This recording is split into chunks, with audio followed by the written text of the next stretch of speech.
Welcome to Take It Up with Jessica Lee. I have Christi Olson, who is head of Evangelism for search at Microsoft. Christi, welcome to the show.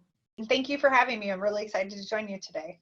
Christi, could you share with us this news that came out recently, how Microsoft has a partnership with Verizon Media, which owns Yahoo property and Huffington Post, TechCrunch, there's several properties. How will that impact the advertisers who are on Bing? How will that impact the consumers like us? We would love to know more about it. Yes. So for those of you who don't know, Bing is a search engine. We're very similar to Google, just Microsoft's version. And so one of the announcements that Jessica and I were speaking about back in early to mid-January was the announcement with Bing and Verizon Media, where essentially Yahoo as a platform and all of Verizon Media platform or Verizon Media properties will be serving Bing search engine results across the properties starting the end of March timeframe. It's a pretty big announcement overall because two things. First, Bing right now, our market share in the United States is roughly 1 in 5 searches across both PCs and desktops. Most people don't know that. Everybody's used to Google as the verb, and we say we Google it. Bing has a pretty good market share.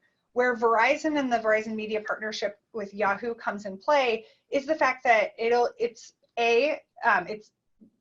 both Yahoo and AOL, which is part of the Verizon Media Group, are the second and third the third and fourth largest search engines essentially within the United States, and they also have very substantial mobile market share. So we're expecting to see really strong growth essentially happening across market share coming from this partnership across the board. And it's not just on search as a whole, but it's also what we call their owned and operated properties. So if you do visit websites like AOL, Yahoo, Huffington Post, TechCrunch, those sites are powered essentially through the Verizon Media partnership and will be serving ads and search results directly from Bing. So that means that the advertisers will probably see a lot more clicks per dollar spent for advertising since there's a lot more properties. Is that right that right now 1 out of 5 US searches is on Bing? Yes? That is correct. Right now it's 1 out of 5 on across both desktop and mobile devices. If you look at just desktop, we actually come in close to 33%. One of the exciting part about Bing for the organic search is the news display. Can you share it and explain a little bit about that? I think it's a very good development. Yeah, so we have a bunch of different features. So Bing is a search engine. We have both what we call organic search and we have paid search. Organic search is sort of where the news API comes into play. Mm-hmm. And what that essentially means is if you are a news publisher, so if you are a news platform, you can essentially sign up to make sure that your content is showing up directly in the organic search results. And when you think about a search results page, imagine giant square, we have essentially a carousel for what's happening for news that comes across the top and that's featured within the organic search results. It also, through the news API, allows you to essentially have top stories that trend, and they tend to show at the very bottom of Bing.com. So when you come into Bing, you'll see a beautiful image every day that you can learn something new about a place or something happening in the world, and then the top news stories across the bottom. And so the API is one of the ways you can get into that program. We're now in March, and that's Women's History Month. So I would like to touch on how it is like to be a woman in tech and your experience working at Microsoft. I know you came from an engineering background, even though you're in marketing now, you actually worked on some engineering products in the past. Let us know what your journey has been like. Yeah, so it's interesting because right now, as my role as an evangelist, it is more of a marketing and marketing communications type of role. And most people don't realize that with having a marketing background, you can still work within the engineering world. And so when I first got hired at Microsoft in 2006, I worked essentially managing paid search here at Microsoft. I was in the engineering org because we were trying to solve for the challenge that when you're running paid search campaigns way back in the day, over 13 years ago, it really was difficult. There weren't very many tools or platforms to help you essentially do all your advertising.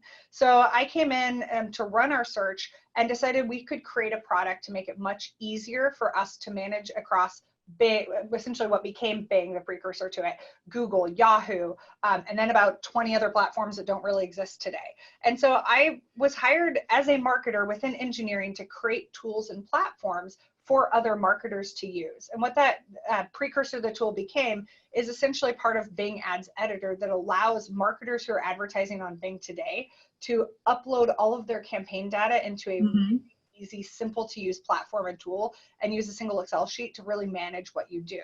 I'm passionate about it because it took us from like managing marketing campaigns and accounts, it took us from tens of hours a week to make a single updated change to literally minutes. Wow. So I love the fact that you can come from a marketing background and still work within the product and engineering org to drive products and features and growth.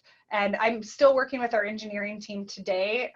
One of the features that we released this last year is something called scripts. It allows a marketer to essentially write JavaScript to automate tasks. It's something that's been out there. Google's had it for several years, but I've really been pushing within our internal engineering orgs. It's a passion project of mine, and working with the team to say, this is what we need, and here's the impact it can have for the marketing community as a broad. And just excited that you can work in marketing and engineering at the same time. You mentioned earlier that you're very involved in an organization that's called Girls Can Code. What is that? What is the purpose? Tell us about that organization. Sounds very exciting. Yeah, so if you look right behind me here, there's a little poster that says hack. Microsoft, one of the things I love about it is they really ask employees to not just look at what you do in your current role, but how you can work across organizations and teams, work together to do fun things. So as part of the hackathon project for the last 2 years, I've been working with an internal team at Microsoft to work on a project called Girls Can Code. We spend 2 to 3 days volunteering. We take vacation days. It's outside of work. Working on this project where we've created essentially a visual basic or a small basic training program. And what that program does is it just teaches the really entry-level coding skills needed to just create something, a really easy to use program.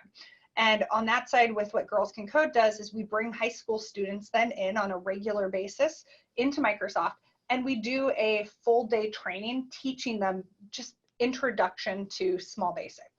What it is, how to use it, and we teach them how to create some really entry basic level things like how to create a star with a little cursor on there. But it's getting them involved in STEM and teaching them that, you know, essentially beyond just the like hardcore coding, that it's fun, it's not that scary, and that anyone really can learn to do it, and really to help drive that passion project. And it's a huge initiative here at Microsoft to do those type of projects within the hackathon. Find something you love, find something you want to volunteer with, and then just continue engaging with both local community and just nationwide to help drive that forward.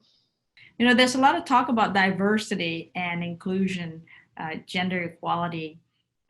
So could you share with us some of the programs or initiatives that Microsoft has in place to push those metrics forward so we can have a bit more diversity in the workforce and gender equality? Yeah, so Microsoft diversity and inclusion has been a huge initiative over the last 5 years here at Microsoft. One of the things about me personally is I was at Microsoft, like I said, back in the 2006 timeframe. I'm what you call a boomerang. I haven't been here the entire time. I left for a couple of years to get experience outside of Microsoft with other companies, and I came back. And one of the reasons I came back is because of the change in CEOs to Satya Nadella and Satya's really big push around how we function as a company and really embracing diversity and inclusion as one of the biggest initiatives at Microsoft. So he's been looking at how do we do a better job of not only hiring more, having more inclusive hiring practices, but how do we also make sure we have inclusive products? How do we make sure that our products are accessible for people with disabilities, and making that as part of our overall mission and overall thought process, instead of something you tack on after the fact.